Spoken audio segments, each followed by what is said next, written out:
let it bang.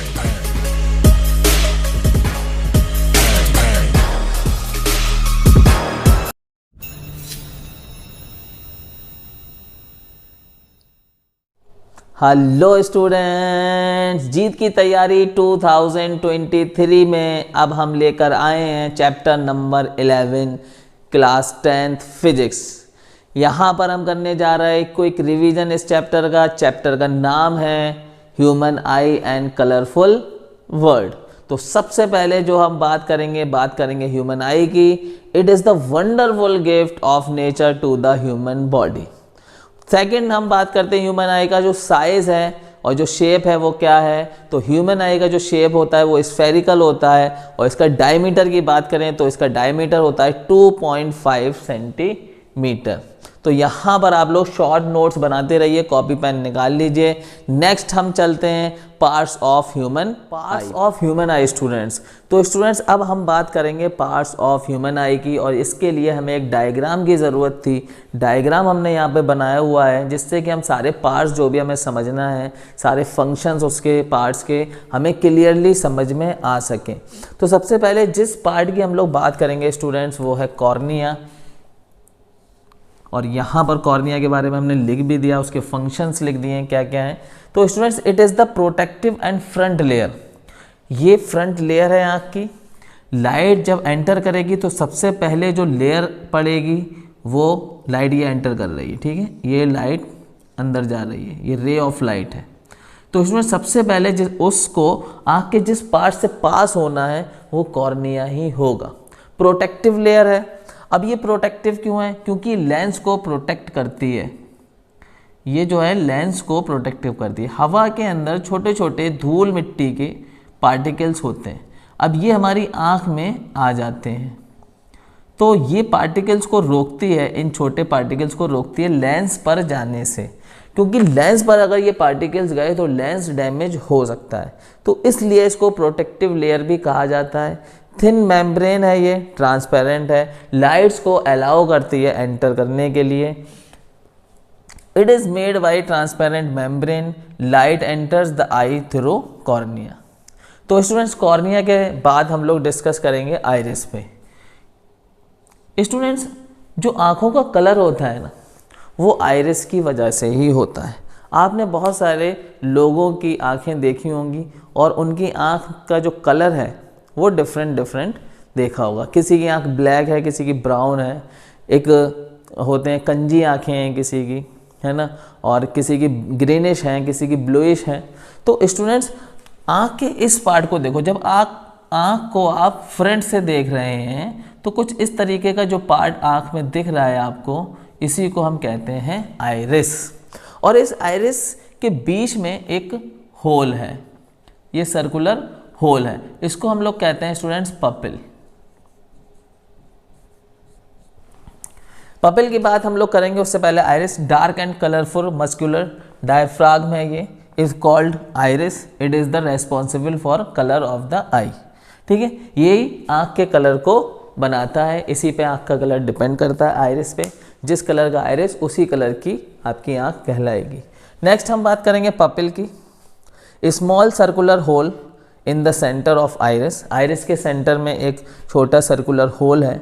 It regulates the amount of light entering the eye by adjusting the size of iris. ये iris के size को छोटा बड़ा करता रहता है। ये दूसरा आइरिस देखो, ये अब क्या हुआ, ये पपिल बड़ा हो गया, ठीक है, आइरिस का साइज छोटा हो गया। ये पपिल जो है छोटा बड़ा होता रहता है, ठीक है, वो एडजस्ट करता है कि कितनी लाइट आँख के अंदर जानी है। क्योंकि जब हम डिम लाइट में जाते हैं ये बड़ा हो जाता है ताकि आँख में ज़्यादा से ज़्यादा रोशनी जाए और हमें ज़्यादा से ज़्यादा सराउंडिंग का दिखाई दे।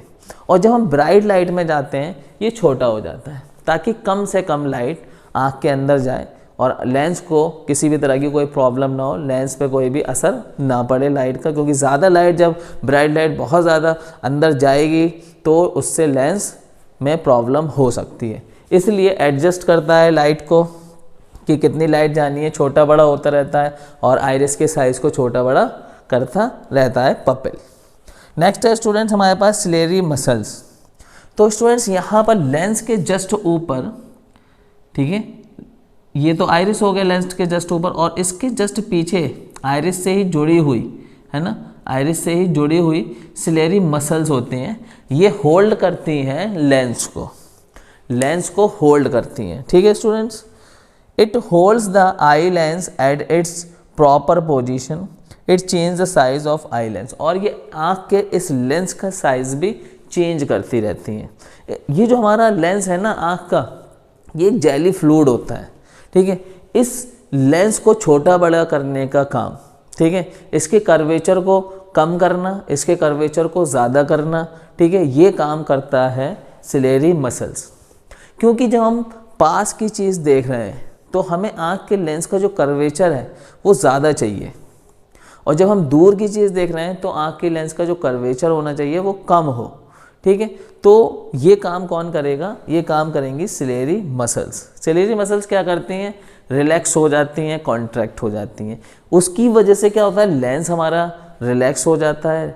लेंस जब रिलैक्स हो जाता है तो फैल जाता है, और जब कॉन्ट्रैक्ट होता है तो वो सिकुड़ जाता है, और इससे कर्वेचर जो है वो बड़ा हो जाता है students.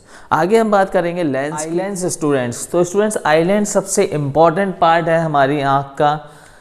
The eye lens is a convex lens. अब ये जो हमारी आँख का जो लेंस है ना, ये कॉन्वेक्स लेंस होता है। ये हमने जो लाइट को दिखाया था वो लाइन है।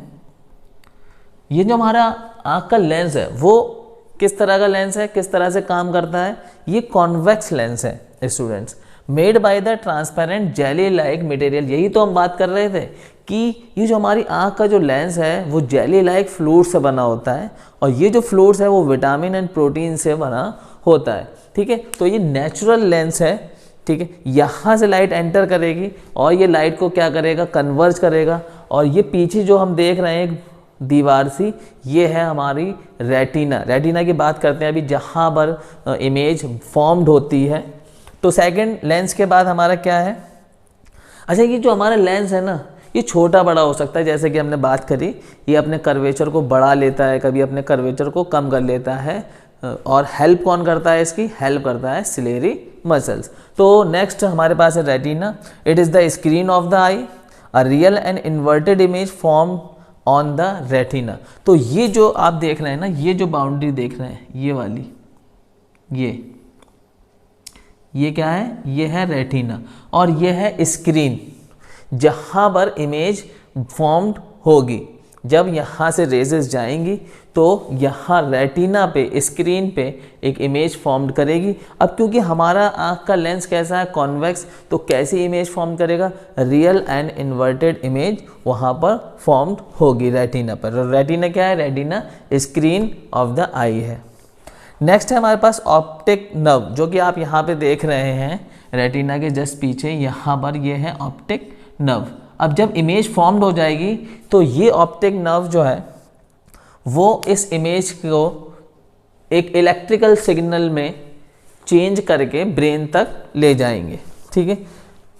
It converts information of image, ये इमेज की इंफॉर्मेशन को कन्वर्ट करेंगे इनटू करस्पॉन्डिंग इलेक्ट्रिक सिग्नल, एक इलेक्ट्रिक सिग्नल में, and passes it to the brain, और ब्रेन को पास करेंगे। अब ये सिग्नल जो है जब ब्रेन पे पहुंचेगा तो ब्रेन इसको इनकोड करेगा, और इनकोड करके फिर इलेक्ट्रिक सिग्नल की फॉर्म में ही वापस भेज देगा, ठीक है, और हम उसको फिर देख पाएंगे। इनकोड जब हो जाएगा ब्रेन से तो हम उसको देख पाएंगे।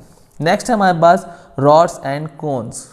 तो सॉरी स्टूडेंट, तो यहीं पर जो ऑप्टिक नर्व है यहाँ पर हमें मिलते हैं रॉड्स एंड कोन्स सेल्स। इनका जो शेप है, जैसे कि उसका नाम है रॉड, तो रॉड शेप का ही होता है वो सेल, और जैसे कि कोन, तो कोन शेप का ही सेल होता है। तो ये क्या करते हैं, these are colour sensitive rods and cones, ये कलर को सेंस करते हैं, ठीक है। एंड कोन्स शेप सेल्स, है ना, कलर को सेंस करने वाले सेल है ये। अब उसमें से भी कलर को कौन जो है रेस्पॉन्स करता है, ठीक है। तो अभी बात करते हैं rods responsible for the vision in dim light. तो रॉड जो है वो डिम लाइट में सेंस करेगा लाइट को, जब लाइट डिम है, ठीक है, तो for vision in the dim light. तो जब डिम लाइट होती है तो ये हमारे रॉड सेल्स जो हैं वो सेंस करते हैं और हमें डिम लाइट में देखने के लिए मिलता है। ठीक है, अगर रॉड सेल्स हमारे अच्छे से काम नहीं करें तो हम डिम लाइट में अच्छे से नहीं देख पाएंगे। Well cones are responsible for colour. अब ये जो कोन्स हैं वो ब्राइट लाइट में काम करते हैं, इसीलिए ये कलर को भी दिखाते हैं। ठीक है स्टूडेंट्स, तो जो हमारे रॉड हैं वो कलर को इतना अच्छा सा नहीं दिखाते हैं क्योंकि डिम लाइट में काम करते हैं और डिम अंधेरा अंधेरा सा होगा वहाँ पर जब डिम लाइट होगी। और कोन्स जो होते हैं वो ब्राइट लाइट में सेंस करते हैं, तो कलर्स को भी सेंस करते हैं, उससे हमें कलर दिखाई देते हैं। नेक्स्ट है हमारे पास स्टूडेंट्स ब्लाइंड स्पॉट, और यहीं पर है जहाँ पर ऑप्टिक नर्व है। ठीक है, ऑप्टिक नर्व के जस्ट सामने, जहाँ पर ऑप्टिक नर्व और रेटिना जहाँ पे मिलते हैं वहाँ पे बनता है ब्लाइंड स्पॉट। और ब्लाइंड स्पॉट क्यों बनता है स्टूडेंट्स? क्योंकि इस जगह पर रॉड और कोन सेल्स नहीं होते। ठीक है, blind spot the junction of optic nerve and retina, ये जंक्शन है, ये वो जगह है जहाँ पर ऑप्टिक नर्व एंड रेटिना मिलते हैं। Where no rods and cones are present is called the blind spot. और यहाँ पर अगर कोई इमेज बन रही है इस रेटिना के इस जगह पर, रेटिना के इस जगह पर कोई इमेज बन रही है तो वो इमेज हमें नहीं दिखाई देगी क्योंकि यहाँ पर कोई सेल्स नहीं है, कोई ऑप्टिक नर्व नहीं है। मतलब ये जो ऑप्टिक नर्व है वो रॉड्स और कोन सेल्स ही तो हैं, वो न्यूरॉन्स हैं जो मैसेज को लेके जाते हैं ब्रेन तक और ब्रेन उसको इनकोड करता है। अब यहाँ पर रॉड और कोन सेल्स हैं ही नहीं, तो यहाँ का जो मैसेज है वो ब्रेन तक जाएगा ही नहीं, और इसलिए हम यहाँ पर बनी हुई इमेज को नहीं देख पाएंगे, उसका सेंस नहीं लगा पाएंगे स्टूडेंट्स। अब स्टूडेंट्स ये थे ह्यूमन आई के पार्ट्स, और अब हम इसके बाद चलते हैं एकोमोडेशन ऑफ लेंस पे और बात करेंगे हम लोग नियर पॉइंट और फार पॉइंट्स। तो चलिए स्टूडेंट्स अब बात कर लेते हैं हम लोग पावर ऑफ एकोमोडेशन की, और उसी के साथ हम लोग बात करेंगे near point and far point की। तो सबसे पहले power of accommodation, the ability of an eye to adjust the focal length of the eye lens with help of ciliary muscles. अब ये जो हमारा आई लेंस है वो अपनी पावर को घटा बढ़ा सकता है। ठीक है, पावर हमने पढ़ा था पिछले चैप्टर में, तो पावर को घटा बढ़ा सकता है, यानी का मतलब अपनी फोकल लेंथ को घटा बढ़ा सकता है। ठीक है स्टूडेंट, जैसे कि आप यहाँ पर समझिए ये हमारा आँख का लेंस है। ठीक है, अब ये क्या हुआ, कुछ इस तरह का भी हो सकता है। अब यहाँ पर क्या हो गया, ये पतला हो गया। ठीक है, ये और पतला हो सकता है, ये और पतला हो सकता है कुछ इस तरह का। ठीक है, ये और पतला हो गया। तो स्टूडेंट्स होता क्या है, ये अच्छा ये लिमिट होती है इसकी कि इतना पतला हो सकता है और इतना मोटा हो सकता है। तो जब ये लेंस मोटा होता है तो ये जब मोटा हो गया, देखिए यहाँ पर जैसे ये मोटा हो गया, तो फोकल लेंथ इस टाइम पे क्या हो जाएगी, अगर हम स्फेयर बनाएं यहाँ से तो फोकल लेंथ यहाँ पे हो जाएगी बहुत कम, और यहाँ पे फोकल लेंथ क्या हो जाएगी, बहुत ज़्यादा। तो इस तरह का स्फीयर आएगा बन के, है ना, क्योंकि कॉन्वेक्स लेंस है ये। तो स्टूडेंट्स क्या होता है, जब वो पतला होता है तो फोकल लेंथ को बढ़ा लेता है। ठीक है, और कब पतला होगा, जब हम दूर की चीज़ों को देखेंगे। ठीक है, हम बहुत दूर की चीज़ को जब देखते हैं, हम आसमान में चांद को देखते हैं, तो हमारा लेंस कैसा हो जाता है, उस टाइम पर पतला हो जाता है। वो अपनी फोकल लेंथ को बढ़ा लेता है, अपने कर्वेचर को कम कर लेता है, अपने कर्वेचर मतलब उसका जो कर्वनेस है, इसका जो कर्वनेस है ये कम हो जाएगी और फोकल लेंथ को वो बढ़ा लेता है। ठीक है स्टूडेंट्स, और जब हम किसी पास की चीज़ को देखते हैं तो पास से क्या होता है, जो रेजेस आती हैं वो नॉन पैरेलल होती हैं, पैरेलल नहीं होती। ठीक है, कोई रेज इधर आ रही, कोई इधर, है ना, इस तरह की, जैसे यहाँ ऑब्जेक्ट है तो यहाँ से कुछ इस तरह की रेजेस आ रही, तो क्या कर लेता है, इस टाइम पे वो अपने कर्वेचर को बढ़ा लेता है और फोकल लेंथ को कम कर लेता है। और किसकी हेल्प से वो कर पाता है, सिलेरी मसल्स की हेल्प से ये कर पाता है। तो इसी को हम कहते हैं power of accommodation, the ability of an eye to adjust the focal length of the lens with help of ciliary muscles so as to see nearby as well as distant objects is called the power of accommodation। दूर की चीज़ों के लिए, पास की चीज़ों के लिए वो अपनी पावर को बदलता है, या फिर हम कहें अपनी फोकल लेंथ को बदलता है, तो इसी को हम कहते हैं पावर ऑफ एकोमोडेशन। नेक्स्ट है student far point of the I. The farthest point up to which the eye can see properly is called the far point of the eye। दूर से दूर कि वो चीज़ जो हम बहुत आसानी से देख पाएँ, ठीक है, इसको हम क्या कहेंगे, फार पॉइंट ऑफ द आई कहेंगे। नॉर्मल आई के लिए जो फार पॉइंट होता है वो इन्फिनिटी होता है, क्योंकि हम आसानी से रात में तारे चांद देख सकते हैं, ठीक है। नेक्स्ट है हमारे पास near point of the eye, the closest point at which an object can be placed and seen clearly is called the near point of the eye. पास, सबसे पास का वो पॉइंट जहाँ पर ऑब्जेक्ट रखने पर आपको साफ दिखाई दे।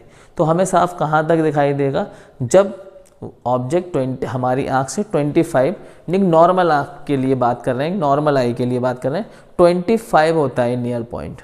नियर पॉइंट कितना होता है, 25।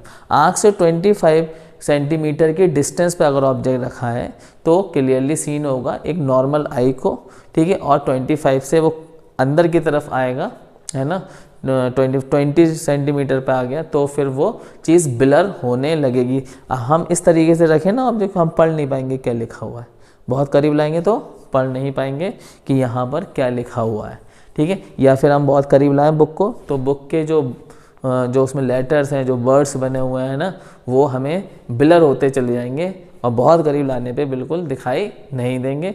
तो जो नियर पॉइंट होता है एक नॉर्मल आई के लिए वो कितना होता है, 25 सेंटीमीटर। चलिए स्टूडेंट्स, अब हम लोग बात करते हैं defect of vision and their correction. तो question is this, what is vision? Vision क्या है? The ability to see is called vision. किसी आँख के देखने की जो क्षमता है उसी को उस आँख का विजन कहा जाता है। It is also called I site, इसको आई साइट भी कहते हैं। अब स्टूडेंट, जो डिफेक्ट्स हमें आँख के पढ़ने हैं या आई डिफेक्ट जो हमें पढ़ना है, उसमें सबसे पहले है मायोपिया। मायोपिया क्या है? इसका दूसरा नाम है नियर साइटेडनेस, और इसको शॉर्ट साइटेडनेस भी कहा जाता है स्टूडेंट्स। अब इसमें होता क्या है कि कोई पर्सन जिसको मायोपिया हो गया है, या हम ये कहें कि कोई मायोपिक आई है, तो उसको दूर की चीज़ें साफ नहीं दिखाई देती, पास रखी हुई चीज़ें वो क्लियरली देख पाती है, ठीक है students. It is that defect of human I by virtue of which it can see clearly the objects laying at short distance from it। अगर ऑब्जेक्ट्स शॉर्ट डिस्टेंस पे हैं तो मायोपिक आई साफ देख रही है, but the far of objects can not be seen clearly by the myopic eye. लेकिन objects दूर रखे हुए हैं तो मायोपिक आई साफ नहीं देख पाएगी। The far point of an eye suffering from myopia is less than infinity. अब ये जो फार पॉइंट होता है वो इन्फिनिटी से कम होता है। तो स्टूडेंट्स, डायग्राम के थ्रू और हम मायोपिया को समझ लेते हैं कि मायोपिया में ऐसा क्या होता है जिसकी वजह से ये डिफेक्ट आता है। तो स्टूडेंट्स, अगर हम ये कहें कि ये हमारी नॉर्मल आई है, नॉर्मल आई, ये हमारी हो गई नॉर्मल आई, ये हो गया लेंस, आई लेंस। अब इन्फिनिटी पे कोई ऑब्जेक्ट रखा हुआ है और उसकी रेजेज ये आ रही हैं स्टूडेंट्स, ठीक है, ये ऑब्जेक्ट इन्फिनिटी पे रखा है। अब किसी पर्सन को अगर मायोपिया है, यानी कि मतलब उसे दूर की चीज़ें साफ नहीं दिख रही, तो इन्फिनिटी पे रखी हुई चीज़ तो उसे वैसे भी साफ नहीं दिखेगी, है ना। ये नॉर्मल आई की बात कर रहे हैं। अब नॉर्मल पर्सन को, जिसकी आँख नॉर्मल है, उसे कोई डिफेक्ट नहीं है, तो उसे इन्फिनिटी की ऑब्जेक्ट्स दिखेंगे। और इन्फिनिटी से कैसी रेजेस आती हैं? पैरेलल, ठीक है स्टूडेंट्स। और ये हम लोग बना लेते हैं principal axis of eye lens, ठीक है, ये principal axis of eye lens, ठीक है स्टूडेंट्स। अब ये जो रेजेस हैं वो पैरेलल टू प्रिंसिपल एक्सिस भी हैं। यहाँ लेंस से जब ये रेज पास होगी तो रिफ्रैक्शन होगा और लेंस इसको बेंड कर देगा। ये नीचे वाली रे को भी लेंस बेंड करके यहाँ रेटिना पे लाके मीट कराएगा, और यहाँ उस ऑब्जेक्ट की जो इन्फिनिटी पे रखा है इमेज फॉर्म्ड होगी, और ये नॉर्मल आई उस इन्फिनिटी पे रखे हुए ऑब्जेक्ट को देख पाएगी स्टूडेंट्स। इतना नॉर्मल आई का क्लियर हो गया। अब मायोपिक आई में क्या होता है स्टूडेंट्स? मायोपिक आई में क्या होता है? मायोपिक आई,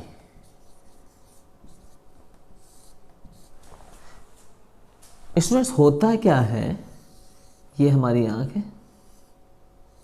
ये हमने पोर्शन बनाया हुआ है कॉर्निया, और ये आई लेंस, ठीक है। ये प्रिंसिपल एक्सिस हो जाएगा हमारा आई लेंस का, ठीक है। अब यहाँ पर भी हम इन्फिनिटी से रेजेस लाएंगे, ठीक है स्टूडेंट्स, बहुत बढ़िया। एक रेज ये आ रही पैरेलल टू प्रिंसिपल एक्सिस है, दोनों रेज आपस में भी पैरेलल है, ठीक है, सही है बात। इन्फिनिटी से आ रही हैं रेजेस, बहुत बढ़िया। अब हुआ क्या कि रिफ्रैक्शन कुछ इस तरह से हुआ कि ये दोनों रेज बेंड होने के बाद रेटिना से पहले ही मीट कर गई। रेटिना पे इमेज नहीं बन रही, इमेज रेटिना से पहले ही बन जा रही है। याद कर लीजिए इसको, मायोपिक आई में इमेज रेटिना से पहले ही बन जाती है। अब जब इमेज रेटिना पे बनी ही नहीं तो रॉड और कोन सेल्स जो होते हैं वो सेंस नहीं कर पाएंगे और इमेज रेटिना पे नहीं बनी, इसका मतलब ऑब्जेक्ट आपको दिखाई ही नहीं देगा।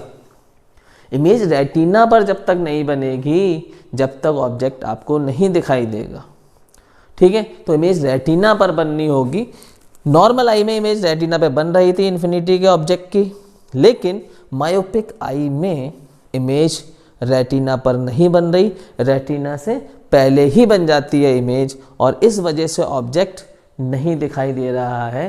तो इसके करेक्शन के लिए अब क्या करना होगा, तो हम लोग अब पढ़ेंगे करेक्शन क्या होना चाहिए मायोपिक आई का। तो चलिए चलते हैं करेक्शन की। तो करेक्शन कैसे किया जाए एक मायोपिक आई का। अगर किसी इंसान को मायोपिया हो गया है, ठीक है, तो इसका फिर इलाज क्या है, इसको करेक्ट कैसे करा जाए। तो इसको करेक्ट करने के लिए हमारे पास है कॉन्केव लेंस। स्टूडेंट्स जैसे ये मायोपिक आई है, ठीक है स्टूडेंट्स, और ये वो लेंस है आँख का लेंस, ठीक है, बहुत बढ़िया। अब इन्फिनिटी से ये रेजेस आ रही हैं, तो हम क्या करते हैं, यहाँ पर एक सुइटेबल फोकल लेंथ का कॉन्केव लेंस लगा देते हैं आँख के आगे, ठीक है। चश्मा जो होता है ना उसमें ये कॉन्केव लेंस लग जाता है। अब ये क्या करता है, बल्कि एक काम करते हैं, ये रेजेस आ रही है इन्फिनिटी से, एक ये रेज एक ये रेज, ठीक है। अब ये क्या करेगा, ये लेंस क्या करेगा, इसको थोड़ा डाइवर्ज करेगा, इसको डाइवर्ज, क्योंकि ये डाइवर्जिंग लेंस है तो रेज को क्या करेगा, डाइवर्ज करेगा। अब इस आँख के लेंस को जो रेजेस मिल रही हैं वो ऐसी फैली हुई मिल रही हैं, ठीक है। अब ये इसको जब दबाएगी कन्वर्ज करेगी, क्योंकि इसकी कन्वर्जिंग पावर क्या हो चुकी है, इसकी कन्वर्जिंग पावर बढ़ चुकी है। अब पहले जो सीधी रेजेस आ रही थी उसको ये मिला दे रही थी खट से, रेटिना से पहले ही मिला देता था आँख का लेंस, रेजेस सीधी आ रही मिला दिया खट से, कह रहे हम जाने ही नहीं देंगे रेटिना पे, है ना, तो इमेज नहीं बन पा रही थी। अच्छा यहाँ पर एक काम करते हैं, ये प्रिंसिपल एक्सिस है हमारे लेंस की, ठीक है स्टूडेंट्स। अब रेजेस मिल रही है फैली हुई, कन्वर्ज इस लेंस को, आँख के लेंस को, तो अब ये मिलाएगा, तो ये तो ऐसी रेजेस आ रही है, इनको जो मिलाने के लिए तो ये ऐसे कर देगा हल्का सा, तो ये दूर जाके मीट करेंगे। अब ये क्या करेगा, ये बेंड करेगा और ये कन्वर्ज करने की कोशिश करेगा, तो ये कन्वर्ज करेगा तो बिल्कुल सटीक। अब ये जो है, ये जो आपका कॉन्केव लेंस लगा आके, ये सुइटेबल इसीलिए, इसकी पावर ऑवर सब सेट करके डॉक्टर बताएगा कि किस पावर का लेंस होना चाहिए, ठीक है, कहाँ तक का नहीं दिख रहा है, ठीक है, कहाँ तक का साफ दिख रहा है, उसके हिसाब से लेंस बनेगा। तो इसको ये अब इमेज रेटिना पर बन गई और ये करेक्शन हो गया आपका, correction of myopic eye.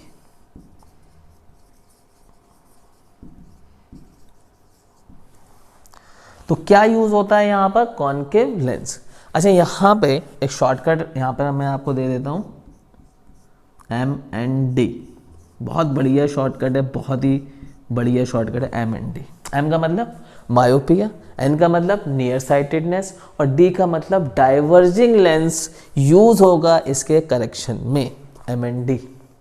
Myopia, near sightedness, diverging lens use होता है इसके करेक्शन में। क्वेश्चन आ जाएगा आपके एग्जाम में, ठीक है, which type of lens use in myopia correction, ठीक है। तो मायोपिया के करेक्शन में या करेक्शन ऑफ मायोपिया, ठीक है, इसमें कौन सा लेंस यूज़ होता है? तो मायोपिया के करेक्शन में यूज़ होता है डाइवर्जिंग लेंस। और डाइवर्जिंग लेंस कौन सा होता है स्टूडेंट्स? कॉन्केव लेंस होता है हमारा डाइवर्जिंग लेंस। तो स्टूडेंट्स करेक्ट करने के लिए, to correct a myopic eye the person has to wear spectacles with a concave lens of suitable focal length और पावर।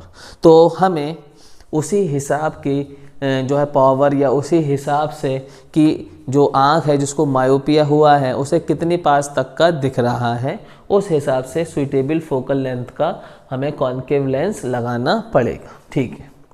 कॉज क्या क्या है मायोपिया के? कॉजेज पढ़ लेते हैं। तो पहला कॉज है due to high converging power of eye. असल में हमारी आँख का जो लेंस है वो एकोमोडेशन होता है उसके अंदर, है ना, एकोमोडेशन पावर है इसके पास, ठीक है। ये क्या करता है? पतला मोटा होता रहता है। लेकिन क्या होता है, ये ऐसी जगह पे जाके सेट हो जाता है कि बहुत पतला अब ये नहीं हो पा रहा है और कन्वर्जिंग पावर जो है उसकी बढ़ गई है, तो इस केस में मायोपिया हो जाता है, ठीक है। दूसरा कॉज है due to eyeball being too long. ये आईबॉल जो है कि लेंस बिल्कुल ठीक काम कर रहा है, ठीक है। हुआ क्या कि लेंस बिल्कुल ठीक काम कर रहा है, वो पतला भी हो रहा है, मोटा भी हो रहा है, ठीक है। दूर की चीज़ देख रहे हैं तो वो बिल्कुल पतला हो जाता है जितना उसकी लिमिट है। लेकिन क्या हुआ, अब हुआ क्या स्टूडेंट्स, ये तो आप समझ ही गए। हुआ क्या, ये MND यहाँ पर लिख देता हूँ मैं, इसको नोट कर लीजिएगा, MND वेरी इंपॉर्टेंट है। क्या हुआ, ये आँख की आईबॉल जो थी वो लॉन्ग हो गई पीछे की तरफ, है ना। अब उस हिसाब से ये पतला हो गया, अब ये कॉन्केव लेंस भी नहीं लगा है सपोज, है ना, ये बिल्कुल रेजेस आ रही हैं, ठीक है। अब हुआ क्या है, जब इसको बेंड करा इसने तो उसने अपने रेटिना के हिसाब से बिल्कुल सही बेंड कर दिया और इमेज बना दी, लेकिन रेटिना पीछे चला गया लॉन्ग होने की वजह से, है ना। किसी चोट लग गई, कोई एक्सीडेंट हो गया, उसमें ऐसी चोट लगी कि जो आईबॉल जो है वो लॉन्ग हो गई, due to eyeball being too long, है ना, रेटिना पीछे चला गया, उसकी वजह से भी ऐसा हो जाता है कि हमें मायोपिया हो जाए, ठीक है स्टूडेंट्स। तो मायोपिया के बाद हम लोग चलते हैं हाइपरमेट्रोपिया स्टूडेंट्स। तो स्टूडेंट सेकंड डिफेक्ट है आई डिफेक्ट हाइपरमेट्रोपिया। तो स्टूडेंट हाइपरमेट्रोपिया अगर किसी इंसान को हो गया है तो उसे दूर की चीज़ें तो साफ दिखाई देंगी, दूर की चीज़ें बिल्कुल साफ क्लियरली दिखाई दे रही हैं, दूर रखी हुई चीज़ें, लेकिन उसको पास रखे हुए ऑब्जेक्ट्स क्लियरली सीन नहीं होंगे, आसानी से साफ दिखाई नहीं देगा। It is that defect of human I by virtue of which it can see clearly the objects laying at large distance from it। दूरी पर बहुत बहुत दूर कोई चीज़ें रखी हैं, साफ दिखाई दे रही हैं, but the nearby objects can not be seen clearly by the hypermetropic eye। पास रखे हुई ऑब्जेक्ट्स जो है उसे क्लियरली नहीं दिख रहे, साफ नहीं दिख रहे। The near point of hypermetropia is more than 25 centimetre away. तो स्टूडेंट्स ऐसे इंसान जिसको हाइपरमेट्रोपिया हो गया है उसका नियर पॉइंट 25 सेंटीमीटर से भी ज़्यादा हो जाता है, 25 सेंटीमीटर से और ज़्यादा दूर चला जाता है नियर पॉइंट।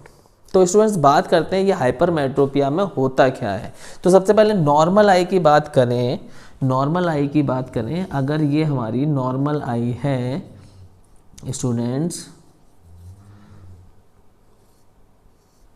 ये हमारा लेंस हो गया।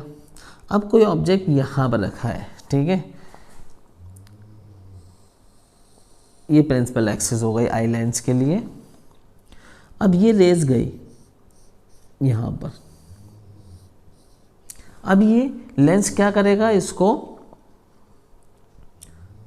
रिफ्रैक्ट करेगा और इस तरह से लाके रेटिना पे यहाँ पे मीट करा देगा और नॉर्मल आई को ये पास रखी हुई चीज़ बिल्कुल साफ दिखेगी, ठीक है। अब हाइपरमेट्रोपिक आई में क्या हो जाता है, हाइपरमेट्रोपिक आई स्टूडेंट्स ये है हाइपरमेट्रोपिक आई। ये कॉर्निया वाला पार्ट, ये लेंस हो गया, ये ऑब्जेक्ट कोई रखा हुआ है, यहाँ से ये रेज गई, थोड़ा लेंस यहाँ तक ले लेते हैं, ये एक रेज ये गई। अच्छा ये प्रिंसिपल एक्सिस हो गया लेंस का। क्या हुआ जब इसने कन्वर्ज करा, क्या हुआ, इमेज जो है रेटिना के पीछे जाके बनी। ठीक है, इसके कन्वर्जिंग पावर जो है, लेंस की कन्वर्जिंग पावर कम हो गई है, वो अच्छे से कन्वर्ज नहीं कर पा रहा है। ठीक है, वो बहुत कम कन्वर्ज कर रहा है और मीट कहाँ हो रही हैं दोनों रेजेस, जाके रेटिना के पीछे, बिहाइंड द रेटिना। तो इमेज कहाँ फॉर्म्ड होगी, इमेज फॉर्म्ड होगी बिहाइंड द रेटिना। और मायोपिया में क्या हो रहा था, इमेज कहाँ फॉर्म्ड हो रही थी, पहले ही फॉर्म्ड हो जा रही थी, रेटिना से पहले ही फॉर्म्ड हो रही थी। ठीक है, और यहाँ इमेज फॉर्म्ड हो रही है बिहाइंड द रेटिना। तो स्टूडेंट्स, तो ये केस होता है। ठीक है, इसमें क्या हो जाता है, या तो फिर ये तो इस वजह से हो जाता है कि इसकी कन्वर्जिंग पावर कम हो जाती है लेंस की, और इसका एक कॉज और है कि ये जो हमारी आई वॉल है ये टू शॉर्ट हो जाती है, छोटी हो जाती है आई वॉल, इसकी वजह से भी इमेज, रेटिना आगे की तरफ आ जाता है शॉर्ट होने पे, तो इमेज पीछे चली जाती है रेटिना के। तो हमें क्या होता है, अगर हाइपरमेट्रोपिया किसी को है, इंसान को, तो उसे पास रखी हुई चीज़ें साफ नहीं दिखती। ठीक है, और दूर की सारी चीज़ें उसे साफ दिख जाती हैं स्टूडेंट्स। तो चलिए अब हम लोग चलते हैं इसके करेक्शन की तरफ और इसके कॉजेस देखते हैं, इसके कॉजेस क्या क्या। अब करेक्शन कैसे किया जाए हाइपरमेट्रोपिया का। तो स्टूडेंट, हाइपरमेट्रोपिया अगर हो गया है तो अब ऐसे इंसान को कॉन्वेक्स लेंस का यूज़ करना पड़ेगा स्पेकल्स में। ठीक है students, to correct a hypermetropic eye the person has to wear spectacles with convex lens of suitable focal length और पावर। ठीक है स्टूडेंट्स, अच्छा इसके कॉजेज़ देख लेते हैं, उसके बाद चलिए कॉजेज़ छोड़िए, पहले देख लेते हैं अब ये होगा क्या, करेक्ट कैसे होगा। हाइपरमेट्रोपिया तो हो गया, हाइपरमेट्रोपिया तो हो गया है, तो यहाँ पर ये ऑब्जेक्ट रखा हुआ है, ये प्रिंसिपल एक्सिस हो गई। ठीक है, ये ऑब्जेक्ट रखा है, ऑब्जेक्ट ये रेजेस दे रहा था लेंस को, तो ये कन्वर्जिंग पावर इसकी बहुत कम हो गई थी, है ना। तो ऐसी रेजेस जब जा रही थी तो ये मोड़ नहीं पा रहा था, ये हल्की मोड़ रहा था, तो वो मीट कर रही थी जाके कहाँ, बिहाइंड द रेटिना। तो हमने क्या करा, यहाँ पे लगा दिया एक कॉन्वेक्स लेंस। अब कॉन्वेक्स लेंस क्या है, कन्वर्ज कर देता है, तो अब हमारे आँख को ऑलरेडी कन्वर्ज करी हुई रेजेस मिलेंगी, हमारे आँख के लेंस को ऑलरेडी। अब ये क्या होगा, ये कन्वर्ज कर दिया इसने, जो रेजेस ऐसे आ रही थी ये बाहर लगे हुए कॉन्वेक्स लेंस ने क्या करा, इसको सीधा कर दिया। अब इसके लिए आसान हो गया, आँख के लेंस के लिए आसान हो गया। अब ये कन्वर्ज कम तो करा ही रहा था, लेकिन अब उसे ज़्यादा फैली हुई रेजेस नहीं मिली, बल्कि पैरेलल टाइप की रेजेस मिल गई। और उसने जब कन्वर्ज किया तो इमेज कहाँ बन गई ऑब्जेक्ट की, रेटिना पे बन गई। ठीक है स्टूडेंट्स, तो इस तरह से करेक्शन होता है, इस तरह से करेक्शन होता है स्टूडेंट्स। अच्छा इसके कॉजेज़ क्या क्या है, हाइपरमेट्रोपिया के कॉजेज़ क्या क्या है। देखिए, due to low converging power of eye lens की जो कन्वर्जिंग पावर है वो कम हो जाती है। ठीक है, लेंस पतला हो जाता है। ठीक है, दूसरा इसका रीज़न क्या है, due to eyeball being too short. Eyeball जैसे कि हमने बात करी थी, मायोपिया में आई वॉल जो है दूसरा कॉज जो था वो टू लॉन्ग हो जाती है, यहाँ पे टू शॉर्ट, मतलब आई वॉल छोटी हो जाती है, ये वाली रेटिना जो है यहाँ आ जाती है। ठीक है, जिसकी वजह से क्या है, इमेज कहाँ चली जाती है, पीछे। ठीक है, बिहाइंड द रेटिना। लेंस बिल्कुल ठीक काम कर रहा है, लेकिन रेटिना आगे हो गया, आई वॉल छोटी हो गई है। ठीक है, तो स्टूडेंट्स इसके बाद हम लोग चलते हैं, नेक्स्ट हमारा डिफेक्ट है प्रेसबायोपिया एंड कैटरेक्ट। तो स्टूडेंट्स प्रेसबायोपिया और उसके बाद हम लोग देखेंगे कैटरेक्ट। तो प्रेसबायोपिया क्या है, ये ओल्ड एज के साथ शुरू हो जाती है बीमारी। ठीक है, आई डिफेक्ट है और ये हाइपरमेट्रोपिया की तरह होती है। It is that defect of human eye due to which an old person. ठीक है, एक एज पे जाके एक बूढ़े इंसान को ये बीमारी होती है, ये डिफेक्ट होता है। Can not read and right comfortably, वो आसानी के साथ पढ़ नहीं सकता, लिख नहीं सकता, क्योंकि उसके साथ क्या प्रॉब्लम हो रही है कि उसे दूर की चीज़ें साफ दिख रही हैं, पास की चीज़ें उसे साफ नहीं दिख पा रही हैं। That is why presbyopia is also called old side, इसीलिए इसको ओल्ड साइड भी कहते हैं क्योंकि ये एज से रिलेट करती है।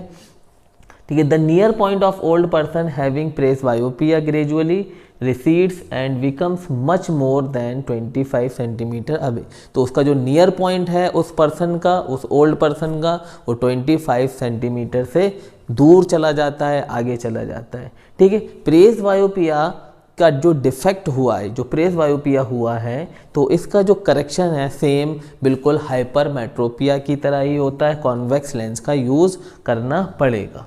इन the same way as hypermetropia by using spectacles having convex lens. तो स्टूडेंट्स चलते हैं हम लोग, अब हमारा लास्ट डिफेक्ट रह गया है और उसको हम लोग कहते हैं कैटरैक्ट। नेक्स्ट डिफेक्ट है हमारे पास cataract, the medical condition in which the lens of eye of a person becomes progressively cloudy resulting. क्या होता है, लेंस पे क्लाउड्स की एक लेयर सी जमा होने लगती है, वाइट मिल्की क्लाउड की एक लेयर जमा होने लगती है लेंस पे। In blurred vision is called cataract. और उससे क्या होता है, जो चीज़ें, वो इंसान जिसको कैटरैक्ट हो गया है उसके लिए ऑब्जेक्ट्स ब्लर होने लगते हैं, ब्लर्ड होने लगते हैं, और इसको ज़्यादा टाइम तक अगर इग्नोर किया तो ये टोटल ब्लाइंडनेस की तरफ भी जा सकता है। लेकिन आज के टाइम में इस कैटरैक्ट का करेक्शन है, इसका इलाज है, और इसका इलाज है सर्जरी। सर्जरी के थ्रू ये लेंस से जो क्लाउड आ जाता है उसको सर्जरी करके हटा दिया जाता है और वो इंसान फिर से आसानी से बिल्कुल साफ देख सकता है। स्टूडेंट्स, बात करेंगे यहाँ पर a person suffering from myopia as well as hypermetropia. एक इंसान जिसे मायोपिया भी है और हाइपरमेट्रोपिया भी है, यूजेस स्पेकल्स हैविंग बायोफोकल लेंसेज। तो ऐसा इंसान बायोफोकल लेंसेज यूज़ कर सकता है, मतलब दोनों लेंस यूज़ कर सकता है, कॉन्केव भी कॉन्वेक्स भी। In which upper part consist of concave lens. अब स्पेकल्स इस तरह का बनेगा कि उसका ऊपर का जो पार्ट होगा कुछ इस तरह का स्पेकल्स होगा, और आपने देखा भी होगा। ठीक है, तो इसमें इस तरह का, तो इसमें जो ऊपर वाला लेयर है, ऊपर वाला जो लेंस है वो होगा concave lens to correct myopia. ये मायोपिया को करेक्ट करेगा। Use for distant vision and the lower part consist convex lens. और ये नीचे वाला जो लेंस है, ये चीज़, ये होगा कॉन्वेक्स लेंस जो करेक्ट करेगा हाइपरमेट्रोपिया को, यूज फॉर रीडिंग पर्पसेस। ठीक है, तो ये बताना रह गया था।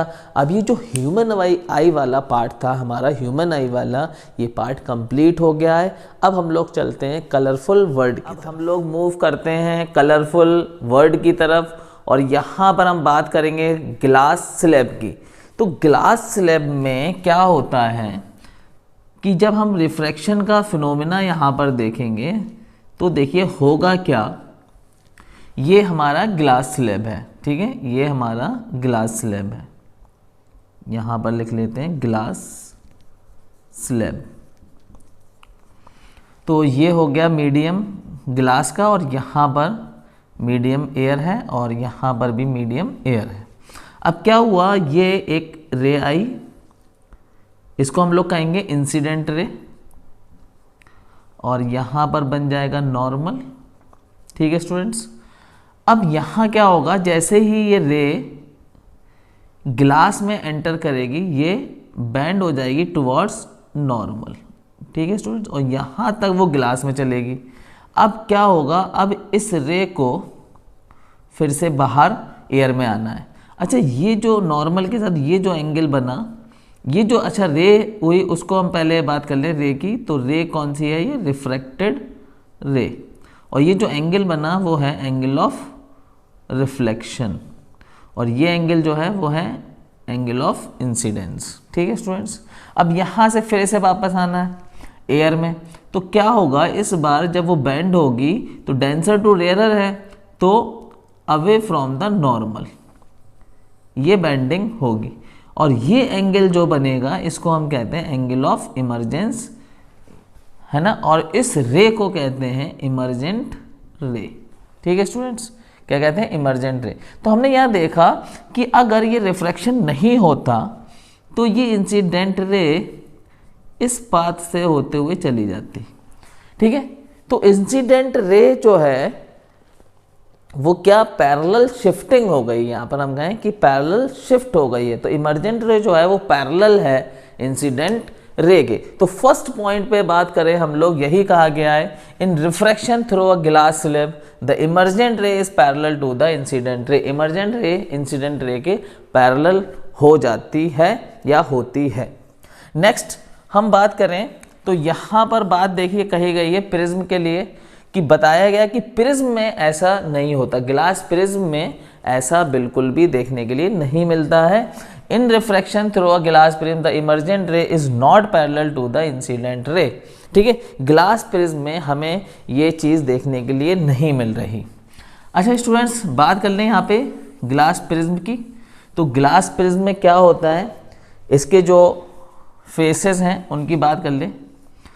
इसको 3D में बनाते हैं, तो यहाँ पर जिससे कि आपको और अच्छे से समझ में आए, ठीक है, कुछ इस तरह से। तो ये 3D में ग्लास प्रिज्म आपको देखने के लिए मिल रहा है। इसके 2 फेसेस जो है वो ट्रायंगुलर है, और इसके बाकी के जो फेसेस बच्चे, ठीक है, 1 साइड इधर से और एक साइड इधर से, 2 फेसेस ये, और नीचे की तरफ 3 फेसेस। तो टोटल 5 फेसेस हैं इसके। और इसमें जिसमें हम देख रहे हैं कि 2 फेस इसके ट्रायंगुलर हैं और 3 फेस इसके जो है वो रेक्टेंगुलर हैं, ठीक है स्टूडेंट्स। तो ये है ग्लास प्रिज्म, ठीक है, क्या है ये, glass prism. Students, glass prism में ये जो एंगल होता है इसको कहते हैं एंगल ऑफ प्रिज्म।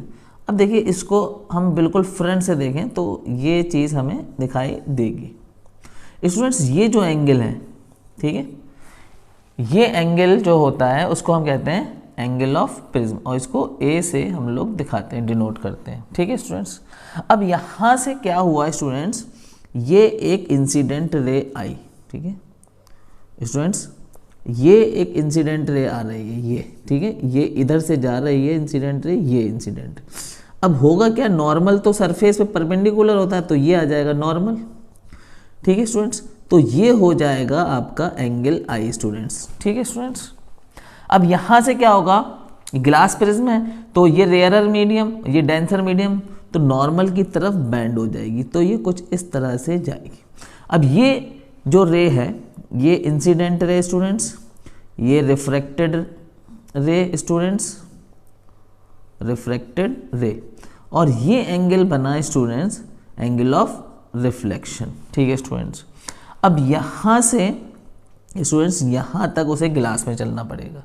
अब यहाँ से स्टूडेंट्स क्या होगा कि सरफेस के परपेंडिकुलर फिर से एक नॉर्मल, और ये क्या होगा कि अब वो अवे फ्रॉम द नॉर्मल, क्योंकि डेंसर से रेयरर में है तो अवे फ्रॉम द नॉर्मल, तो स्टूडेंट्स ये रे लाइट की इस तरफ चली जाएगी, ठीक है।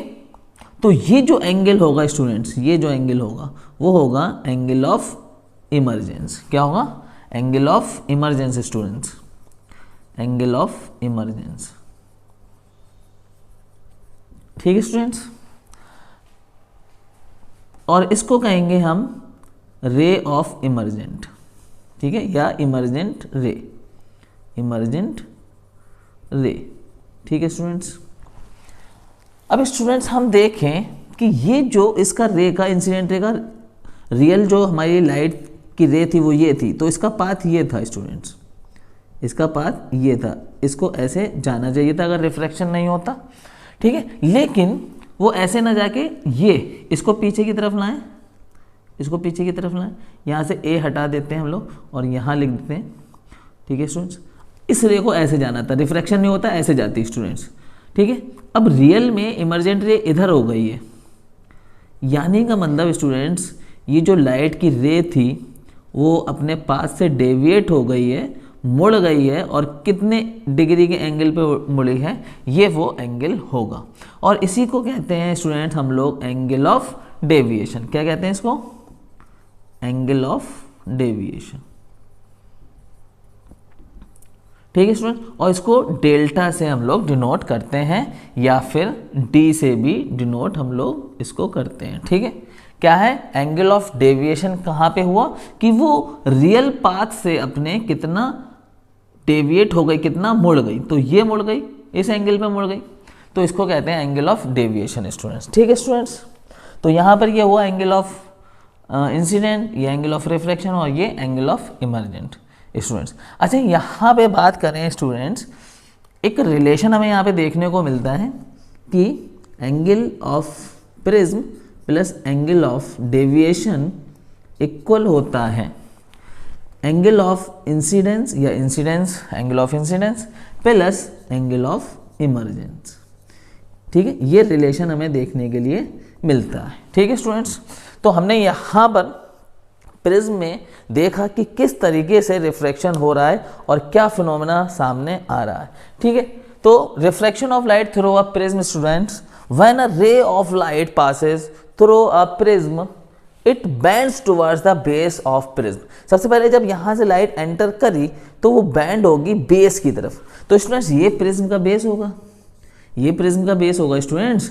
तो यहाँ से जैसी वो एंटर करी वो बेंड कर गई बेस की तरफ। ठीक है students, the angle between incident ray and emergent ray is called angle of deviation. जो हमारी इंसिडेंट रे थी और जो हमारी इमर्जेंट रे है, इन दोनों के बीच में स्टूडेंट्स जो एंगल बनेगा उसको हम लोग कहेंगे एंगल ऑफ डेविएशन स्टूडेंट्स। और यहाँ पे एक रिलेशन भी हमने लिख दिया कि angle of prism plus angle of deviation equal to angle of incidence plus angle of incidence plus angle of emergence.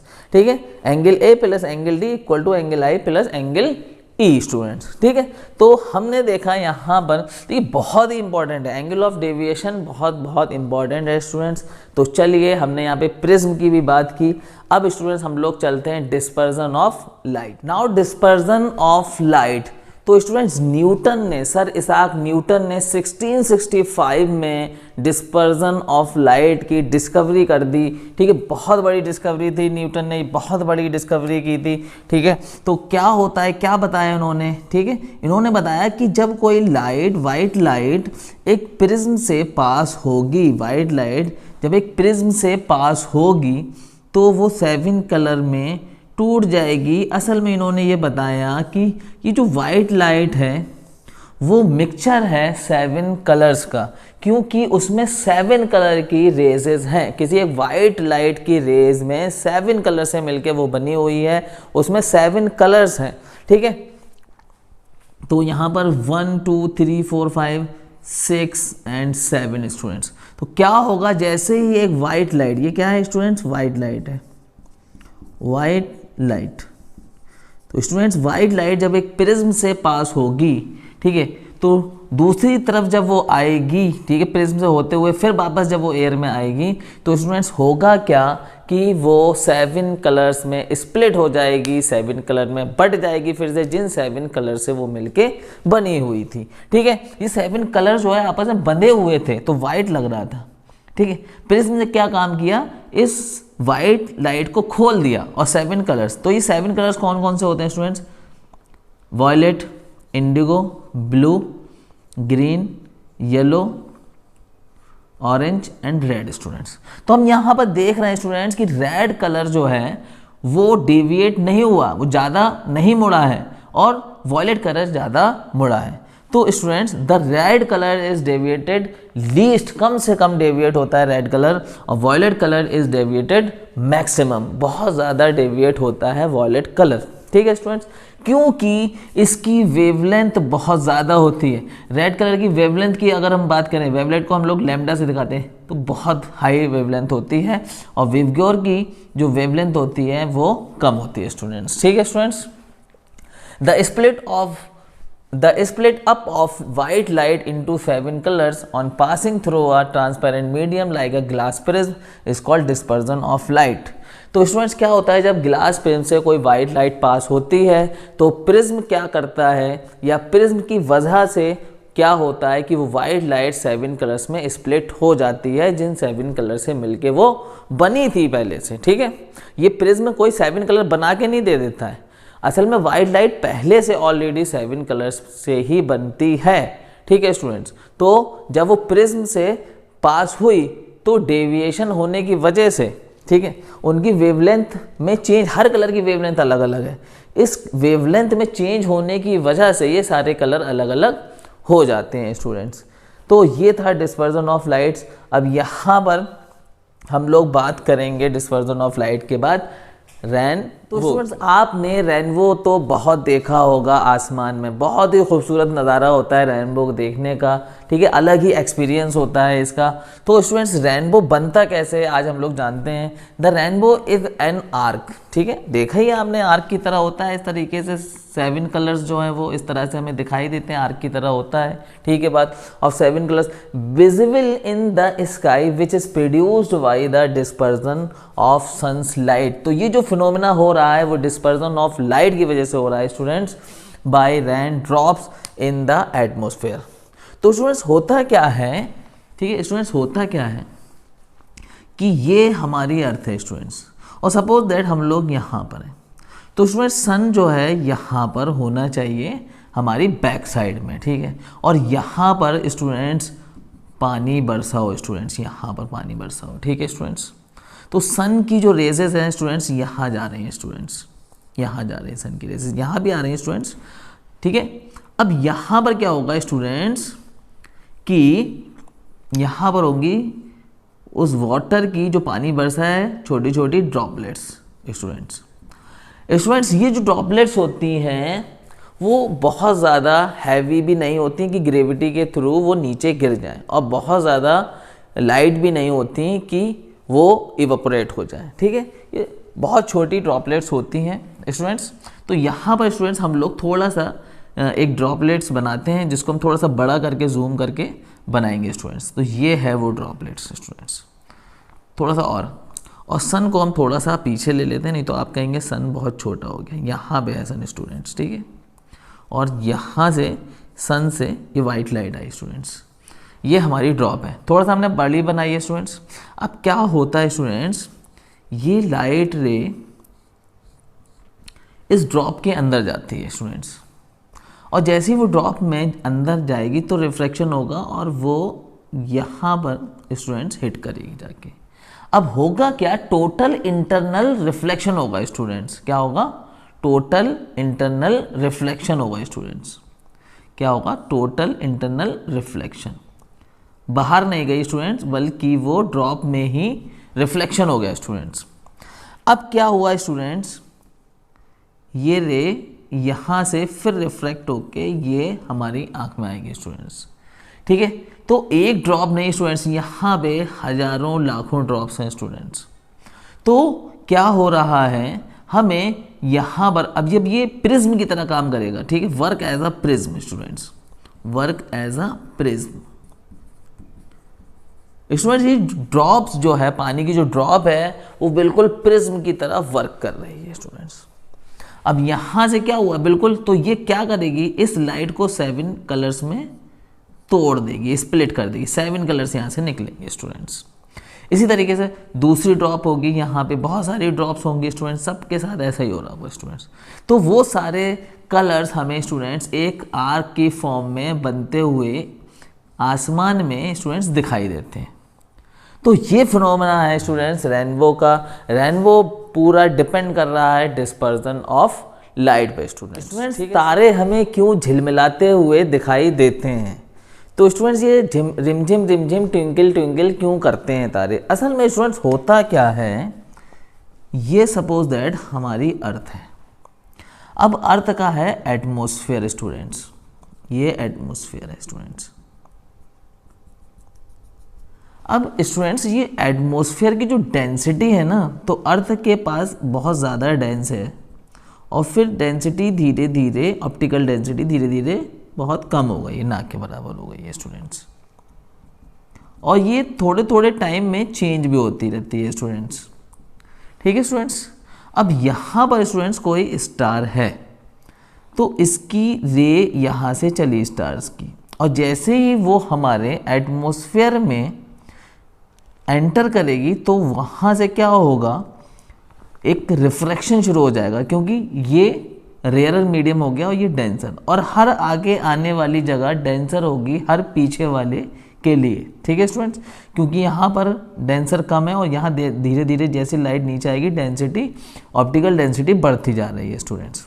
तो होगा क्या कि ये जो है बैंड हो जाएगी स्टूडेंट्स, बैंड हो जाएगी कुछ इस तरह से। ठीक है, अब यहाँ पर खड़ा हुआ बंदा इस स्टार को देख रहा है। स्टूडेंट्स, हमारी आँख की खासियत क्या है, उसको नहीं पता कि ये बैंड होके आई है या सीधे आई है। स्टूडेंट्स, वो हमें आँख हमारी समझती है कि ये जो रे हमारी आँख में आ रही है वो बिल्कुल सीधी आ रही है। तो स्टूडेंट्स, हमारी आँख क्या समझेगी कि ये रे यहाँ से आ रही है और हमें स्टार असल में इस जगह पे दिखाई देगा। ठीक है, असल में हम रियल स्टार देख ही नहीं रहे स्टूडेंट्स, हम तो उसकी इमेज देख रहे हैं स्टूडेंट्स। ठीक है, हमें एपरेंट पोजीशन उसकी दिखाई दे रही है, रियल पोजीशन स्टार की हमें नहीं पता, क्योंकि हमारी आंख समझ रही है ये रे यहाँ से आ रही है स्टूडेंट्स। अब होता क्या है, थोड़े ही टाइम के बाद स्टूडेंट्स क्या होता है कि यहाँ की जो डेंसिटी चल रही थी वो चेंज हो जाती है और ये बहुत जल्दी होता है। अब स्टूडेंट्स, ये जो रे आई वो कुछ इस तरह से बेंड हो गई स्टूडेंट्स, इस तरह से। ठीक है, असल में ये बहुत करीब करीब होती हैं रेजेस, है ना, बहुत करीब करीब। तो स्टूडेंट्स, यहाँ से अब हम अगर ले जाए तो हमारी आँख को स्टार कुछ यहाँ पे दिख रहा है, तो ये स्टार पोजीशन चेंज होता हुआ हमें दिख रहा है, कभी यहाँ दिख रहा है, कभी यहाँ दिख रहा है, कभी यहाँ दिख रहा है, कभी यहाँ दिख रहा है। इसकी वजह से स्टार हमें ट्विंकलिंग करते हुए या झिलमिलाते हुए दिखाई देते। कितना खूबसूरत फिनोमेना है स्टूडेंट्स ये तारों का झिलमिलाना, कितना नज़ारा ही अलग होता है। रात के टाइम में हम तारों को झिलमिलाते हुए देखें कितना अच्छा लगता है स्टूडेंट्स। तो मैं समझ रहा हूँ कि आपको समझ में आया कि क्यों हो रहा है, एटमॉस्फेयर की डेंसिटी की वजह से, ऑप्टिकल डेंसिटी की वजह से ऐसा हो रहा है, और वो चीज़ लगातार चेंज हो रही है, लगातार ये डेंसिटी भी चेंज होती जा रही है।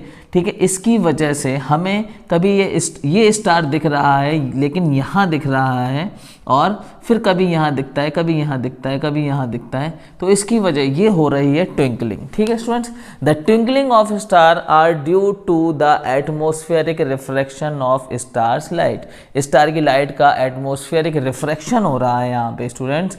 The continuously changing atmosphere refracts the light from the stars amount one moment to the next। क्योंकि हमारा जो एटमॉस्फेयर है वो लगातार चेंज हो रही है उसकी ऑप्टिकल डेंसिटी। ठीक है, इसकी वजह से जो रिफ्रैक्शन का फिनोमेना है उसमें भी थोड़ा सा चेंज आ रहा है।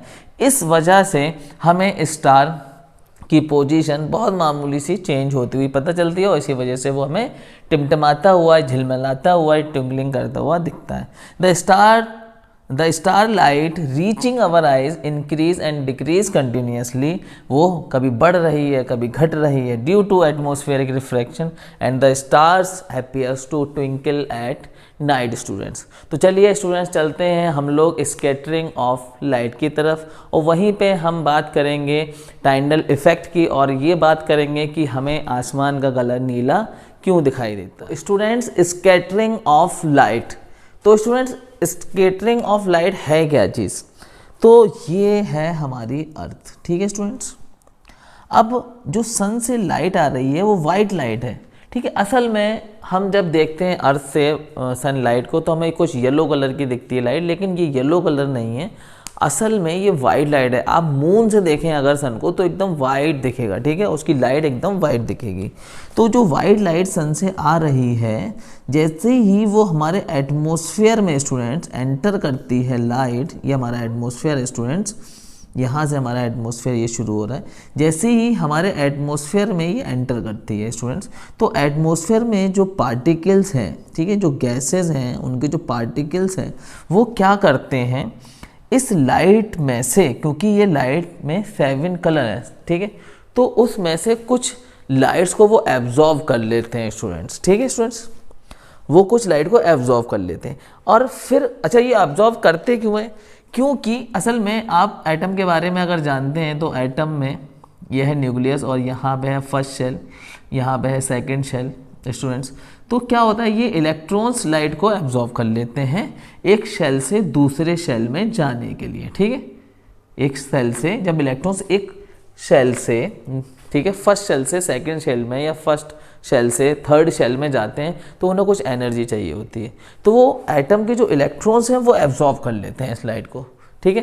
फिर होता क्या है स्टूडेंट्स, जब वो यहाँ से फर्स्ट शेल से इस सेकंड और थर्ड शेल में पहुँच गए इलेक्ट्रॉन्स, तो फिर यहाँ से फिर वो वापस आता है फर्स्ट शेल में।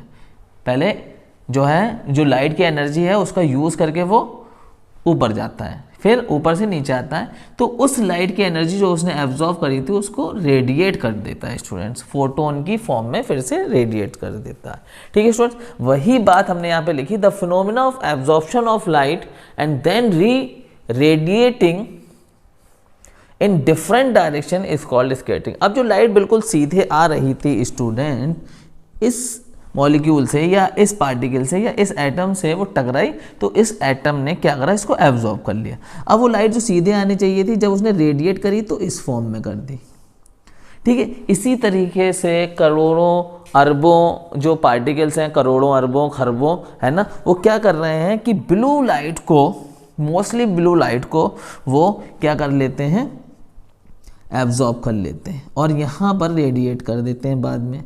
तो इस तरह से ये ब्लू कलर आसमान में फैल जाता है स्टूडेंट्स, और इसी वजह से हमें आसमान का कलर ब्लू दिखाई देता है। और ये हो क्या रहा है, ये स्कैटरिंग ऑफ लाइट हो रही है। दोनों चीज़ें यहाँ पर क्लियर हो गई आपकी कि स्कैटरिंग ऑफ लाइट क्या है और why the sky is blue, आसमान का कलर नीला क्यों दिखाई देता है, ठीक है स्टूडेंट्स। और टाइंडल इफेक्ट भी इसी की बात कर रहा है, स्कैटरिंग ऑफ लाइट की स्टूडेंट्स। तो टाइंडल इफेक्ट है क्या, the scattering of light by particles in its path is called Tyndall effect, ठीक है स्टूडेंट्स। होता क्या है स्टूडेंट्स, होता क्या है कि स्टूडेंट्स आप जब एक, हम वेसल्स ले लेते हैं और यहाँ पर ये ग्लास का एक टम्बलर ले लिया है हमने और यहाँ से इसमें हमने पानी भर दिया, तो यहाँ पानी में क्या है, पार्टिकल्स हैं। अब यहाँ से हमने टॉर्च रखी और हमने क्या करा, टॉर्च से ये लाइट जा रही है, तो लाइट यहाँ जो पानी के पार्टिकल्स हैं, छोटे छोटे पानी के पार्टिकल्स या पानी में और दूसरी चीज़ें हैं उनके पार्टिकल्स यहाँ टकराई और टकरा के यहाँ स्कैटर्ड हो जाएगी स्टूडेंट्स, और उस स्कैटरिंग की वजह से वो पार्टिकल्स हमें दिखाई देने लगेंगे। इसी को हम कहते हैं Tyndall effect. The scattering of light by particles in its path is called Tyndall effect students. आपने देखा है टाइंडल इफेक्ट। एक और तरीका है टाइंडल इफेक्ट, हम वहाँ पर भी समझ सकते हैं। कभी कभी क्या होता है कि किसी घर में एक कोई छोटे से होल से सनलाइट आ रही है सुबह की, तो हमें उसमें धूल मिट्टी के पार्टिकल्स उड़ते हुए दिखते हैं। तो स्टूडेंट्स ये क्या है, एक टाइंडल इफेक्ट है स्टूडेंट्स। तो हमने यहाँ पर देखा कि स्कैटरिंग ऑफ लाइट क्या है। अब या स्कैटरिंग ऑफ लाइट में किसी भी कलर की लाइट स्कैटर्ड हो सकती है, लेकिन जब दोपहर का टाइम होता है और आसमान हमें ब्लू दिखाई दे रहा है उस टाइम पे, तो स्टूडेंट्स उस टाइम पे ब्लू कलर ज़्यादा आसमान में फैल जाता है। उस टाइम और भी कलर फैलते हैं लेकिन ब्लू कलर ज़्यादा फैल जाता है, इसकी वजह से हमें आसमान का कलर जो है ब्लू दिखाई देता है स्टूडेंट्स। और सिमिलरली केस है जब सनसाइन होता है या फिर सन जो है वो छुप रहा होता है, उस टाइम पे सनसेट हो रहा होता है, तो उस टाइम पे हमें आसमान का कलर कैसा दिखाई देता है, रेड दिखाई देता है। या फिर जब सन राइज हो रहा हो, ठीक है, तो उस टाइम पे भी राइज होने से पहले, ठीक है, बिफोर सनराइज और आफ्टर सनसेट, ठीक है, जो हमें आसमान का कलर दिखाई देता है वो रेड दिखाई देता है, क्योंकि उस टाइम पे सन जो है हमसे बहुत दूर होता है, इसलिए हमें ब्लू कलर की स्कैटरिंग नहीं दिखाई देगी। क्योंकि हम अगर सपोज दैट यहाँ पे हैं, ठीक है, तो सनसेट हमारे लिए यहाँ पर होगा स्टूडेंट, ठीक है, सनसेट हो गया, ठीक है। अब यहाँ से जो रेजेस जा रही हैं स्टूडेंट्स, यहाँ से जो रेजेस जाएंगी, ठीक है, और यहाँ पे जाने वाली रेस, ठीक है, ये तो रेस की लेंथ बढ़ गई, उसे ज़्यादा डिस्टेंस ट्रेवल करना पड़ रहा है, तो जाते जाते यहाँ पे क्या होता है इस जगह पे कि रेड कलर भी स्कैटर्ड हो जाता है, ठीक है, सनसेट के टाइम, ठीक है।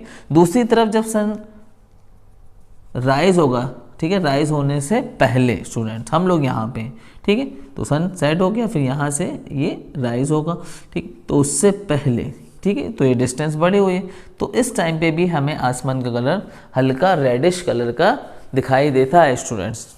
तो ये चैप्टर यहाँ पर पूरा हो गया कंप्लीट। मैंने पूरी कोशिश करी कि कम टाइम में ज़्यादा से ज़्यादा हो जाए, फिर भी थोड़ा सा लेंदी हुआ है, ठीक है। पूरा मैं चाह रहा था कि 40 मिनट्स में हो जाए, लेकिन मेरे ख्याल से एबव 40 निकल गया है स्टूडेंट्स। लेकिन कोई दिक्कत नहीं है, 5 मिनट या 10 मिनट ज़्यादा हो जाए, लेकिन सारे टॉपिक हो जाएं और अच्छे से हो जाएं तो ज़्यादा अच्छा है स्टूडेंट्स। तो यहाँ से आप नोट्स भी बना सकते हैं, शॉर्ट नोट्स, और मुझे कमेंट्स करके बताइए ये आपको वन शॉट कैसा लगा स्टूडेंट्स, ये क्विक रिवीजन कैसा रहेगा आपके लिए, ठीक है। मुझे कमेंट्स करके ज़रूर बताएं, फिर हम लोग नेक्स्ट चैप्टर यहाँ पर लेकर आएंगे और केमिस्ट्री से होगा नेक्स्ट चैप्टर हमारा।